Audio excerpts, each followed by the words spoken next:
ஆண்டவரே, உம்முடைய நற்செய்தியை தகுந்தவாறு எடுத்துரைக்க என்னுடைய நாவை தூய்மைப்படுத்தும்.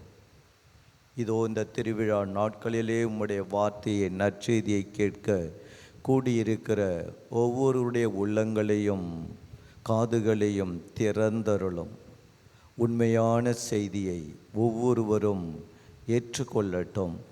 மனமாற்றத்தின் செய்தியை, இயேசுவை பற்றிய செய்தியை எல்லாரும் பெற்றுக்கொள்ளட்டும். அதை அனுபவிக்கட்டும், அதை அறிவிக்கட்டும். ஆவியானவர் தாமே துணை செய்வாராக. ஆவியானவர் தாமே வார்த்தை எடுத்துரைப்பாராக. ஆவியானவர் தாமே வல்லமையாய் எங்களில் இறங்குவாராக. இயேசுவின் பேரில் நன்றியோடு ஜெபிக்கிறோம் தந்தாய். ஆமென். இயேசுவில் அன்புக்குரிய சகோதர சகோதரிகளே, மரியாள் முதல் நற்செய்தியாளர். கடந்த 40-50 நாட்களாக நற்செய்தி பணியில் இருந்து கொண்டு இந்த விழாவிற்கு தந்தை அழைத்தபோது நேற்றைய தினம் என்னதான் செய்தி என்று பார்த்தேன். மரியாள் முதல் நற்செய்தியாளர். எப்போது இது 9வது நாள், ஈஸ்டருக்கு பிறகு தொடர்ந்து ஆண்டவருடைய நற்செய்தி பணியை ஆண்டவர் கொடுத்து கொண்டிருக்கிறார். இதில் இந்த நாளிலே முதல் நற்செய்தியாளர் மரியாள். முதலில் நற்செய்தி என்றால் என்ன என்று தெரிந்து கொள்ள வேண்டும். நற்செய்தி என்றால் என்ன, நற்செய்தி என்றால் யார் என்பதை அறிந்து கொள்ள வேண்டும். மாற்கு நற்செய்தி 1:1 கடவுளின் மகனாகிய இயேசு கிறிஸ்துவை பற்றிய நற்செய்தியின் தொடக்கம். அப்போ நற்செய்தினா யார்? மரியாளோ மற்ற சீடர்களோ வேறு எந்த புனிதர்களோ கிடையாது. யார் நற்செய்தி? இயேசு கிறிஸ்து மட்டும்தான் நற்செய்தி. எல்லாரும் தெளிவாக உணரணும். யார் நற்செய்தி? இயேசு கிறிஸ்து மட்டும்தான் நற்செய்தி. Message of God. அவர் தான் நற்செய்தி. இன்னைக்கு முதல் வாசகத்தில் பேதுரு, யோவான் சொல்கிறாங்க, இயேசு கிறிஸ்துவை பற்றிய நற்செய்தியை தான் நாங்கள் அறிவிப்போம், வேறு யாரை பற்றியும் எதை பற்றியும் அறிவிக்க மாட்டோம். இன்றைய தினம் மரியாளுடைய வாழ்க்கை இயேசு கிறிஸ்துவை பற்றி தான் அவங்க சொன்னாங்க. என்னை பற்றி சொல்லுங்கன்னு சொல்லலை, இயேசுவை பற்றி தான் அவங்க சொன்னாங்க. அவங்களுடைய வாழ்க்கை இயேசு வாழ்க்கை. மரியாளுடைய வாழ்க்கை லைஃப் ஆஃப் ஜீசஸ், நற்செய்தியின் வாழ்க்கை. அவங்கள்ட்ட நற்செய்தி இருந்தது, அவங்கள்ட்ட இயேசு வந்தார். எப்படி அவங்களுடைய முதல் நற்செய்தியாளர்? முதல் நற்செய்தியை பெற்றதே இயேசு பிறப்பார், இந்த மனு குலத்தை மீட்பார் என்ற நற்செய்தியை முதல் பெற்றதே மரியாள். பாருங்க, உன் வித்துக்கும் அவள் வித்துக்கும் பகையை உண்டாக்குவோம் நற்செய்தியை ஆண்டவர் தொடக்கத்திலேயே ஆதாம் ஏவாள் விழுந்தபோதே அப்பொழுதே அவர் கொடுக்க திட்டம் கொண்டார். ஒரு பெண்ணை ஏவாள் ஏமாற்றி விட்டால் இன்னொரு பெண்ணை ஏற்படுத்தி அவள் மூலமாக நற்செய்தியை கொடுக்க வேண்டும், இந்த உலகத்தை மீட்க வேண்டும் என்பது கடவுளுடைய திட்டம். அந்த திட்டத்தின் பிரகாரம் கடவுள் நாசரேத்து பெண்மணி இயேசு அந்த மரியாவை அவர்தாமே தனது நற்செய்தி பணிக்காக இயேசுவை கொடுப்பதற்காக தான் கடவுள் மரியாளை தேர்ந்தெடுத்தார். புரிஞ்சுச்சா? யாரை கொடுப்பதற்காக? மரியாள் இயேசுவை கொடுப்பதற்காக. அதை தான் அவர் செய்தார். இயேசுவை பெற்றுக்கொண்டார். தூதர் அறிவிக்கிறார். முதலிலே அவருக்கு மங்கள வார்த்தை, கிறிஸ்து பிறப்பின் செய்தி அறிவிக்கப்படுகிறது. இரண்டாவதாக அந்த நற்செய்தியை பெற்றவர் தன்னுடைய உறவினர் எலிசபெத்துக்கு அங்கு சென்று அந்த செய்தியை, நற்செய்தியை அறிவிக்கிறார், இயேசுவை கொடுக்கிறார். மூன்றாவதாக தனது வாழ்விலே அவரோடு இணைந்து அந்த நற்செய்தியை பறைசாற்றுகிறார். என் ஆன்மா ஆண்டவரை ஏத்தி போற்று. இதுதான் ஒவ்வொருவருடைய வாழ்க்கை. மரியாளுடைய வாழ்க்கை தான் நமது வாழ்க்கையாக மாற்றம் பெற வேண்டும். முதலிலே செய்தியை பெற வேண்டும், நற்செய்தியை பெற வேண்டும், இயேசுவை பெற வேண்டும், இயேசுவை அனுபவிக்க வேண்டும், இயேசுவை பற்றிய செய்தியை நாம் பெற்றுக்கொள்ள வேண்டும். பெற்றுக்கொள்வதற்கு முதலில் தயார் நிலையில் இருத்தல் வேண்டும், காத்திருத்தல் வேண்டும், கடவுளோடு இணைந்திருத்தல் வேண்டும். கடவுளோடு இணைந்திருப்பவர்கள் மட்டும்தான், கடவுளோடு ஒன்றித்திருப்பவர்கள் மட்டும்தான் நற்செய்தியை பெற்றுக்கொள்வார்கள். இல்லைன்னா அங்கங்கே செய்தியை பெற்றுக்கொள்வார்கள். ஒரு முறை ஒரு டீச்சர் என்கிட்ட பகிர்ந்து கொண்டார்கள். ஒரு கல்வி நிறுவனத்தில் அர்ப்பணிக்கப்பட்ட ஒரு முதல்வர் என்ன பண்ணுறாரும், காலையில் எழுந்து வந்த உடனே செல்ஃபோனில் வாட்ஸ்அப்பில் என்னென்னலாம் மெசேஜ் வந்துச்சோ அது எல்லா டீச்சர்ஸ்க்கும் படித்து காட்டுவாங்களாம். இதற்காக நாம் அறிவிக்க வந்திருக்கிறோம். எதை கொடுப்பதற்கு வந்து வாட்ஸ்அப்பில் வர மெசேஜை ஃபார்வேர்ட் பண்ணுறதுக்கும் யூடியூப்பில் வர்றதை சொல்கிறதுக்குமா நாம் இருக்கிறோம்? பைபிள் எதற்கு இருக்கிறது? இந்த நற்செய்தி எதற்கு இருக்கிறது? இந்த நற்செய்தி எடுக்காமல் ஏன் செல்கிறோம்? ஏன் செல்ஃபோன் வச்சிருக்கிறோம்? இந்த பைபிள் வைத்திருக்க நம்மால் முடியவில்லை. இயேசுவை நம்மால் பெற்றுக்கொள்ள முடியவில்லை, அவரை சுமக்க முடியவில்லை, அவரை தாங்க முடியவில்லை, அவரை அனுபவிக்க முடியவில்லை, அவருடைய வார்த்தையை படிக்க முடியவில்லை. அவரை எப்படி நாம் நற்செய்தி அறிவிப்போம்? எத்தனை பேர் இன்று நற்செய்தி அறிவிக்கிறார்கள்? மரியாளுடைய பக்தர்கள் எத்தனை பேர் இயேசுவை கொடுக்கிறார்கள்? இயேசுவை எத்தனை பேருக்கு வழங்கும்? மரியாள் இயேசுவை பெற்றுக்கொண்டவர், இயேசுவை கொடுத்தவர், இயேசுவை அறிவித்தவர்.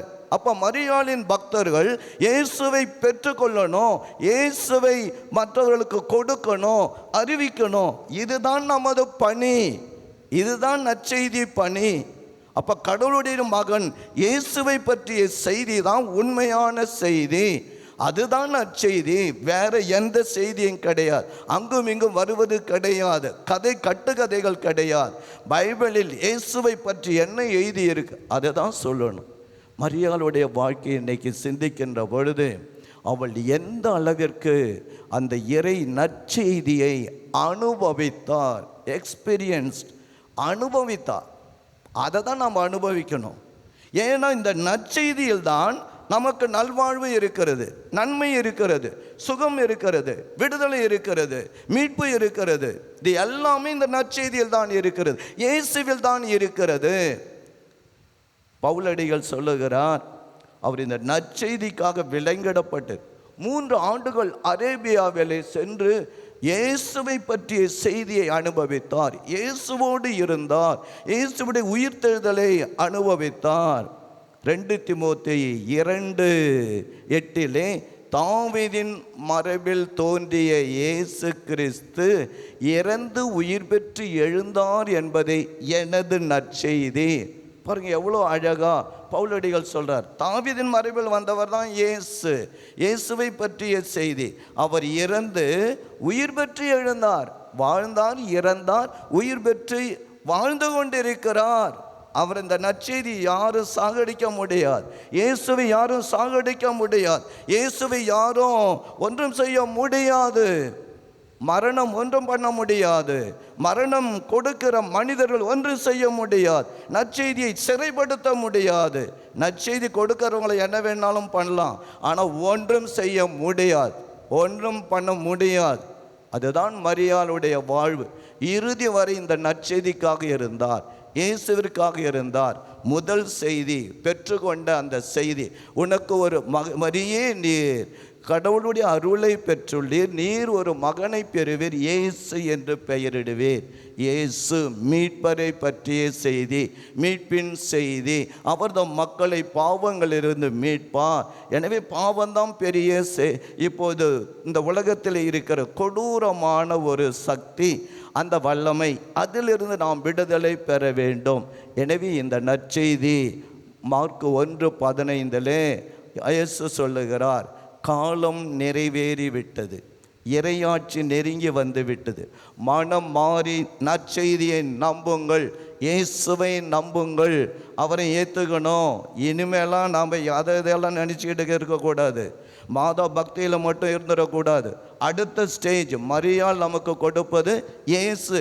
ஆலயம் வருகிறோம், இந்த திருத்தலம் வருகிறோம், மரியாதை மட்டும் பார்த்துட்டு போகக்கூடாது, இயேசுவை பெற்று செல்ல வேண்டும். இயேசு எனக்கு என்ன சொல்கிறார்? அம்மா, எனக்கு அந்த செய்தி எனக்கு வேண்டும். நான் இயேசு, உம்மிடம் இருக்கிற இயேசுவை நானும் பெற்றுக்கொள்ள வேண்டும், அவரை அனுபவித்து நானும் அவருக்கு கொடுக்க வேண்டும், நானும் அவரை மற்றவர்களுக்கு அனுபவிக்க வேண்டும். பெற்றுக்கொள்வதும் அனுபவிப்பதும் அறிவிப்பும் இதுதான் நமது வாழ்க்கை. எனவே இந்த நாளில் நம்மை சிந்தித்து பார்ப்போம். உண்மையிலேயே நாம் மரியாளுடைய பக்தனா, மரியாளுக்கு ஏற்ற ஒரு மகனா மகளா இருக்கிறேனா? மரியாள் சொன்னது என்ன? அவர் சொல்வதெல்லாம் செய்யுங்கள். அப்போ இயேசுவினுடைய வார்த்தை தான் நற்செய்தி. எனவே அவருடைய வாழ்க்கை, அவருடைய வார்த்தை நமக்கு செய்தி. பாருங்க, பேதுரு என்ன சொல்லுகிறார்? 3 மணி அளவிலே கோயிலுக்கு செல்கின்ற போது ஒரு முடக்குவாதமுற்றவர் பிச்சை கேட்கின்ற போது அவர் சொல்றார், பொன்னோ வெள்ளியோ என்னிடம் இல்லை, என்னிடம் உள்ளதை உனக்கு கொடுக்கிறேன், நசரேயனாகிய இயேசுவின் பெயரால் எழுந்து நட. பாருங்க, அவர்கிட்ட யார் இருந்தா? பேதுருவிட்ட யார் இருந்தது? இயேசு. நம்மள்ட்ட யார் இருக்கிறா?